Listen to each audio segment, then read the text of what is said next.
Sebelum saya menyampaikan firman untuk saudara-saudara sekalian, saya ingin menyanyikan sebuah pujian untuk memberkati saudara sekalian, untuk kemuliaan bagi nama Tuhan.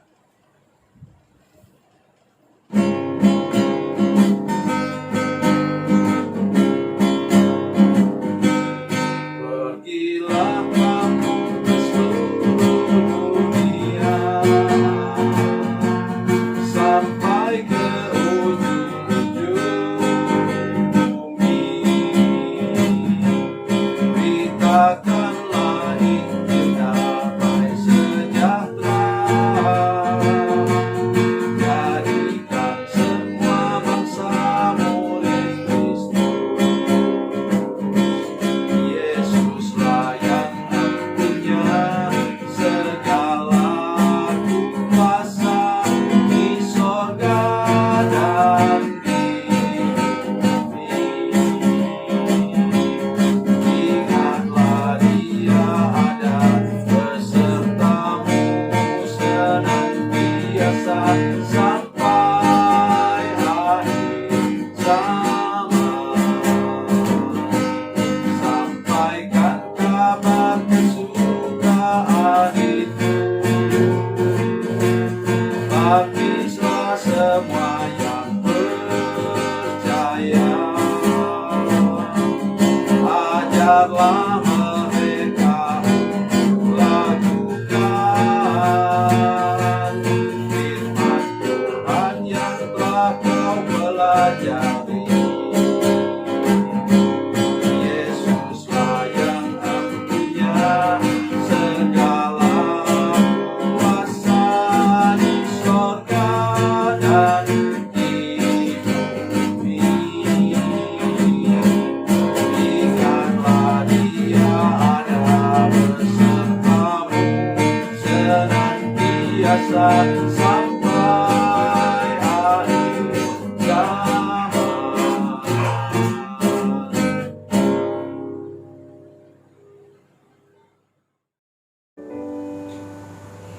Salam saudara pemirsa, selamat berjumpa kembali dengan kami dalam program Berita Pengharapan.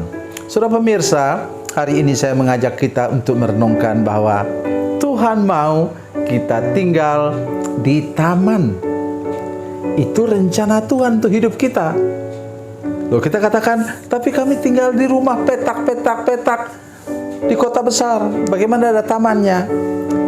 Hidup Andalah, hidup saudaralah yang menciptakan taman itu. Mari kita berdoa sebelum kita lebih jauh mendengarkan firman Tuhan ini.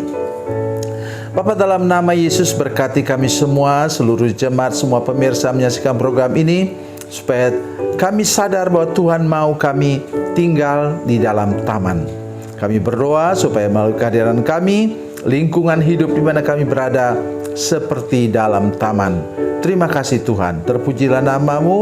Kami mengucap syukur dan berdoa dalam nama Yesus. Haleluya, amin. Saudara pemirsa, mari kita membaca Alkitab kita dari Perjanjian Lama. Yang lama kitab Kejadian pasal 2 ayatnya yang ke-15. Kejadian 2 ayat 15, demikian bunyi firman Tuhan. Tuhan Allah mengambil manusia itu dan menempatkannya dalam Taman Eden untuk mengusahakan dan memelihara taman itu. Amin. Saudara sekalian, ada dua kata kunci di sini yang membuat hidup kita bisa menjadi berkat dimanapun kita berada. Kata yang pertama ialah Tuhan mengambil manusia itu. Apakah saudara mau Tuhan ambil hidupmu, maksudnya angkat hidupmu dan engkau ditaruh di tempat di mana Dia mau? Oh, saudara-saudara sekalian, ingat misalnya tentang Abraham. Orang yang hidup dari dapur Abraham, kalau mau dikatakan demikian, saudara sekalian, itu jumlahnya sekitar 16.000 orang. Dari mana saya menghitungnya? Itu satpam ternaknya, mandor ternaknya Abraham itu ada 318 orang. Kalau setiap mandor membawakan 10 gembala, maka di sana akan ada apa? 3.180 gembala. Kalau gembala itu sudah menikah, punya istri dan 2 anak, kalikanlah dengan 4. Jadi kira-kiranya sekitar 16.000 orang. Mudah untuk Abraham pergi ke satu tempat, pindah dengan membawa 16.000 mulut. Tidak mudah, saudara sekalian, membawa karyawan sebanyak itu dan keluarganya. Tetapi Abraham, apa kata firman Tuhan? Maka dia langsung berangkat. Tidak berpikir panjang. Bawa ternak juga, saudara. Dia sudah kaya raya, pengusaha ternak. Berangkatlah dia ke satu tempat yang dia belum tahu. Ini yang luar biasa, saudara sekalian. Betul-betul luar biasa. Ia berangkat ke tempat yang tidak tahu, sehingga ada nyanyian rohani yang lama itu, tersembunyi ujung jalan, hampir atau masih jauh, ku dipimpin tangan Tuhan ke negeri yang tak ku tahu. Saya hafal nyanyian itu karena saya suka. Saya mau seperti Abraham, dituntun oleh Tuhan walaupun saya belum tahu kemana Tuhan memimpin hidup saya. Itu yang terjadi selama 70 tahun lebih ini bersama-sama dengan Tuhan. Jadi saya mau mengatakan bahwa hidup saya seperti itu, dan saya harap bahwa kita semua demikian. Dan apa kata kedua? Kata kunci kedua ialah dikatakan dan menempatkannya. Oh, apa saudara? Itu Adam itu robot? Bukan. Tapi Tuhan mau mengambil saudara sekalian, menempatkan saudara sekalian, dan apa kata kunci di sana? Taat, rendah hati, taat kepada Tuhan. Itu yang paling penting, saudara sekalian. Jangan berbantah-bantah dengan Tuhan. Seperti umat Tuhan yang akhirnya binasa habis. Sebanyak 2 juta orang, saudara sekalian. Bukan sedikit. Karena mereka keras kepala. Selalu tidak mau taat kepada Tuhan. Jadi kata kunci di sini ialah saudara rendah hati, taat kepada Tuhan, dan juga setia. Itu Adam ditempatkan di situ, dia setia, dia tidak kemana-mana. Sampai kemudian terpaksa diusir oleh malaikat Tuhan karena dia sudah jatuh ke dalam dosa. Mari renungkan ini sungguh-sungguh, renungkan ini dengan serius, supaya saudara tahu bahwa oleh anugerah Tuhan saudara bisa hidup. Nah, yang kedua ialah saudara perhatikan baik di sini, katanya Tuhan Allah mengambil manusia itu dan menempatkannya dalam Taman Eden. Oh, luar biasa sekalian. Tuhan mau engkau tinggal dalam taman. Lalu saya katakan dalam pendahuluan, bagaimana kita bisa tinggal dalam taman seperti rumah saya ini, saudara sekalian. Kami tinggal di rumah yang bersambung-sambung-sambung. Oleh karena itu saya seringkali ketawa, saudara sekalian. Orang bilang, wah, orang di kampung, di hutan sana tinggal di rumah panjang. Ini di kota besar ini semua rumah panjang nih, saudara sekalian. Cuma tidak ada tiangnya. Jadi kami tinggal di sini. Bagaimana kami bisa tinggal di taman?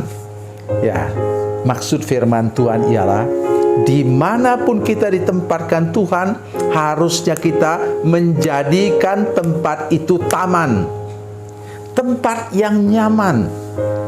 Tetangga-tetangga kita merasa nyaman karena kita hadir di sana. Apa sebabnya?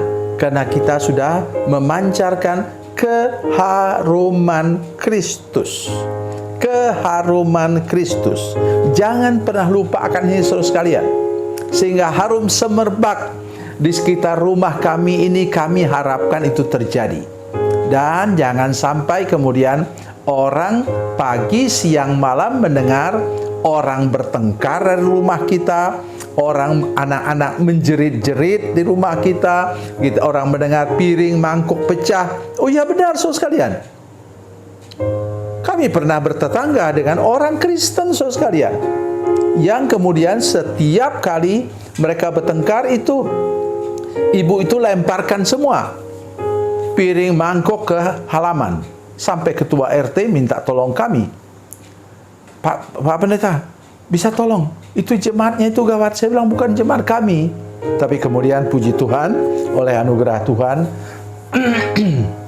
saya dipakai oleh Tuhan untuk melepaskan suami istri itu. Ya, betul-betul mereka kerasukan. Kemudian saya bantu lepaskan mereka dalam nama Yesus, dan kemudian sudah itu rumah tangga mereka aman. Itu kunci kehidupan kita di dalam taman. Yang ketiga, mari saudara lihat apa kata firman Tuhan untuk mengusahakan dan memelihara taman itu. Jadi saudara sekalian, taman itu juga harus dipelihara. Dalam bahasa yang lain dikatakan dress. Jadi itu dress itu artinya memangkas daun-daun, membuatnya menjadi bagus, menjadi indah taman itu. Itulah fungsi kita sebagai orang percaya.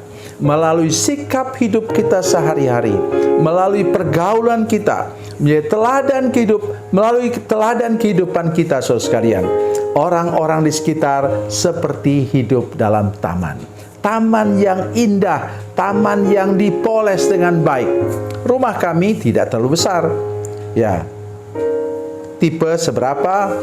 Ada dua saja kamar tidur. Ya. Kemudian kami buat ke depan untuk cucu kami tidur yang sudah besar, yang sudah kelas 6 SD.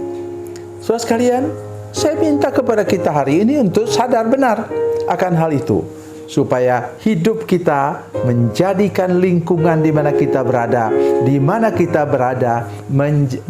kita bekerja menjadi sebuah taman yang indah. Tuhan Yesus memberkati, Tuhan Yesus baik. Mari kita berdoa. Bapa, dalam nama Yesus, terima kasih banyak Tuhan untuk anugerah-Mu kepada kami. Berkati firman Tuhan ini, jadikan itu bagian dari nyawa dan kehidupan seluruh jemaat dan para pemirsa yang menyaksikan program ini, supaya kami hadir di tengah-tengah dunia ini menjadi berkat bagi sesama. Dalam nama Yesus, haleluya, amin.